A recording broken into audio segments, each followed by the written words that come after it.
আসসালামু আলাইকুম রহমতুল্লাহি ওয়া বারাকাতুহু। ওয়ালাইকুম আসসালাম রহমতুল্লাহি ওয়া বারাকাতুহু। চরমনায় এসেছেন, একসময় চরমনার সাথে আপনার একটা যোগসূত্র ছিল, দায়িত্ব পালন করেছেন, শায়েখদের সাথে আমাদের পরিবার, এই চরমনাই পরিবারের সাথে সম্পর্ক ছিল। আপনি এসেছেন, নতুন করে একটা আলোচনা তৈরি হয়েছে, একটা সুন্দর একটা পরিবেশ তৈরি হয়েছে মাশাআল্লাহ। আপনার আসলে অনুভূতিটা কি, কেমন লাগছে, বা আপনার ভবিষ্যৎ প্ল্যান কি, একটু যদি খোলাসা করে বলতেন। আলহামদুলিল্লাহ, মূলত চরমনায় আসাটা আমার জন্য এমন নয় যে এটা নতুন কিছু, বরং আমি মনে করি যে এটা আমার নিজের বাড়িতে আসা।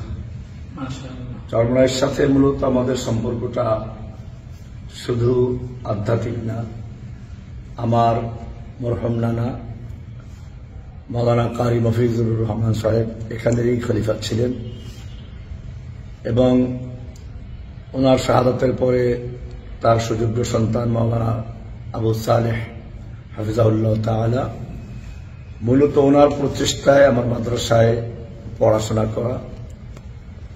তো সেই সূত্রে যখন আমি দেওবন্দ থেকে পড়াশোনা করে চলে আসি, বরিশাল মাহমুদিয়ায় যখন মুহাদ্দিস হিসাবে ছিলাম, তখন বরিশাল ইসলামী শাসনতন্ত্র আন্দোলনের আমি জেলা সভাপতি ছিলাম এবং তখন ব্যাপকভাবে শহরে কাজ চলছিল।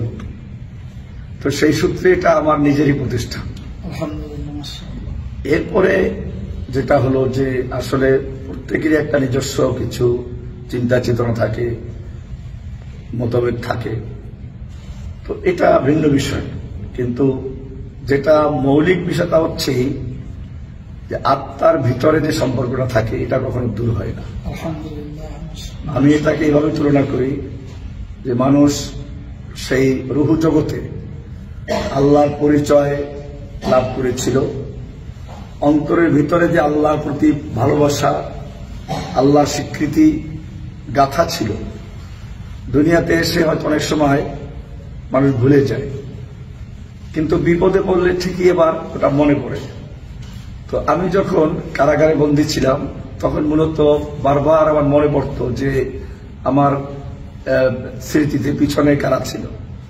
তো সে সময় বারবার চরমনায়, জামিয়া রহমানিয়া, আমার উস্তাদদের কথা মনে পড়ত এবং সে কারণেই মূলত আমি কারাগার থেকেই একটা পত্র লিখেছিলাম যে আমার উস্তাদ, আমার যারা মুরব্বী, আমার যারা কাবির, তাদের ব্যাপারে আমার কথাবার্তায় কোনো কষ্ট পেলে সেজন্য আমি দুঃখিত। তো বিষয়টা এটা একটা সাধারণ বিষয় ছিল না, মূলত একটা মৌলিক বিষয় যে ওই যে আমাদের পূর্ব থেকেই একটা আন্তরিকতা, ভালোবাসা ছিল, মূলত সেটাই বারবার জাগ্রত হচ্ছিল এবং আজকে আসাটা মূলত এটারই একটা অংশ।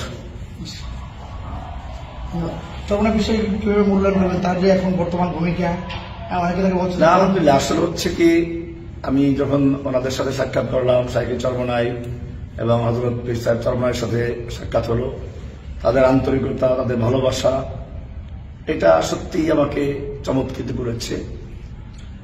আর বিশেষ করে বর্তমান অবস্থাতে ওনাদের যে ভূমিকা, জাতির ঐক্যের প্রয়োজন, উলামায়ে কেরামদের ঐক্যের যে প্রয়োজন, এক্ষেত্রে আমি মনে করি যে ওনারা সঠিক ভূমিকাই নিচ্ছেন এবং এটার প্রতি এক ধরনের সমর্থন জানানো, স্বীকৃতি দেওয়া, এটাও মূলত এই সফরের একটা অংশ।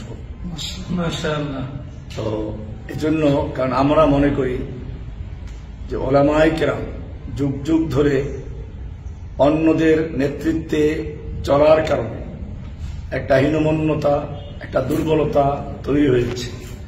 আবার যুগে যুগে ওই লোকগুলো আলেমদেরকে ব্যবহার করেছে। আমার বিভিন্ন বক্তব্যে আপনারা দেখবেন, আমি একটা উদাহরণ দিয়ে থাকি।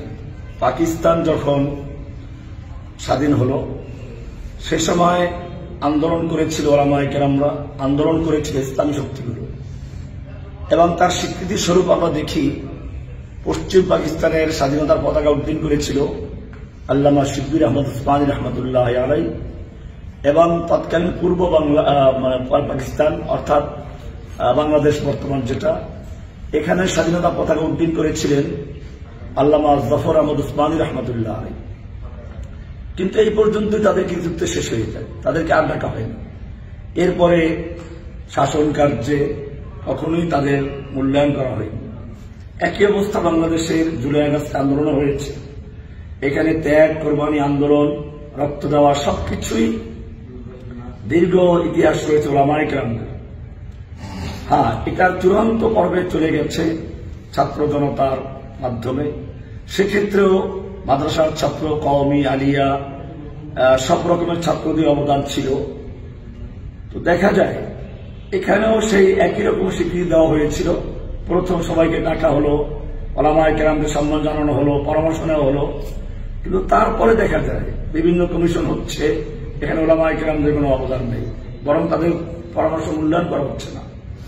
তো সে কারণে ওলামায়ে কেরামদের একটা সময়ের দাবি ছিল ঐক্যবদ্ধ হওয়া, এবং পারস্পরিক যদি কিছু মতভেদ থাকে এটা থাকবে। এটা সাহাবীদের যুগেও ছিল, এখনো আছে, ভবিষ্যতেও থাকবে। এবং বিশেষ করে ফিকহি মাসাইলগুলোতে ইখতিলাফ থাকাটা এটা খুবই স্বাভাবিক। কারণ আমরা আল্লাহ রাসূল সাল্লাল্লাহু আলাইহি ওয়াসাল্লামকে দেখি নাই, সাহাবায়ে কেরামদের থেকে হাদিস বর্ণিত হয়েছে, তার মাধ্যমেই আমরা দিন শিক্ষা অর্জন করি, দিন পাই। সেক্ষেত্রে সাহাবায়ে কেরাম যে যে অবস্থা আল্লাহ রাসূলকে দেখেছেন তারা সে অবস্থা বর্ণনা করেছেন, অথবা বর্ণনা করার মধ্যে এক একজনের বড় এক এক রকম হয়ে গেছে। এসব কারণে অনেক মাসআলা মাসাইলের ক্ষেত্রে ইখতিলাফ হয়েছে। কিন্তু এই ইখতিলাফগুলোর কারণে ওলামায়ে কেরামদের যে ঐক্য এবং তাদের ভ্রাতৃত্ব, তাদের আন্তরিকতা, এতে কোনো ক্ষতি হয়নি। আমরা সে কারণেই দেখি যে আমাদের সালাফ যারা ছিলেন, হানাফি, শাফি, হাম্বলি, মালিকি যাদেরকে আমরা বলি, সেই ইমাম আবু হানিফা রহমতুল্লাহ আলাই, ইমাম শাফিঈ রহমতুল্লাহ আলাই, ইমাম মালিক রহমতুল্লাহ আলাই, ইমাম আহমদ হাম্বল রহমতুল্লাহ আলাই সহ